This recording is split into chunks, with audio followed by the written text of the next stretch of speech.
बिहार के पूर्व डीजीपी गुप्तेश्वर पांडे का सियासत से इस कदर मोह भंग हुआ है कि अब वो भगवे कपड़े में कथावाचक की भूमिका में नजर आ रहा है।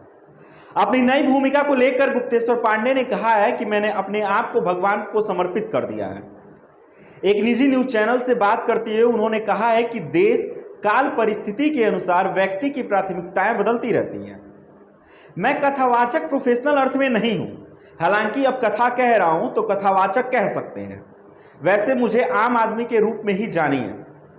तो अब थोड़ी बहुत जान पहचान के लिए मेरा नाम आदित्य पांडे है और आप यूपी फर्स्ट देख रहे हैं। गुप्तेश्वर पांडे ने आगे कहा कि कुछ भी अस्थायी नहीं है।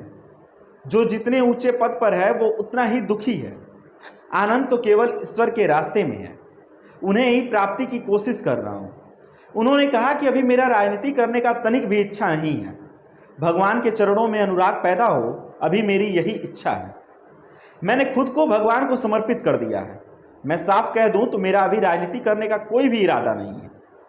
गुप्तेश्वर पांडे ने न्यूज चैनल के साथ इंटरव्यू में आगे बताया कि मैंने खुलकर कहा था कि मैंने वीआरएस इसलिए लिया क्योंकि राजनीति ज्वाइन करना चाहता था। चुनाव लड़ना चाहता था लेकिन टिकट नहीं मिला। टिकट नहीं मिलने के लिए बहुत सारे कारण होते हैं, उसे मैं अपना बदकिस्मती मानता हूं, उसमें किसी का कोई दोष नहीं है। उन्होंने आगे कहा कि मुझे टिकट नहीं मिला तो राजनीति में प्रवेश ही नहीं हुआ, तो ऐसे में वो चैप्टर बंद हो गया। इच्छा थी लेकिन अब वो इच्छा भी खत्म हो गई है।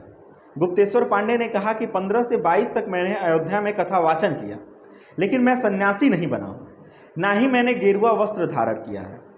धोती कुर्ता पहनता हूँ, उसमें लाल कुर्ता, सफ़ेद कुर्ता, गेरुआ कुर्ता सभी रहते हैं।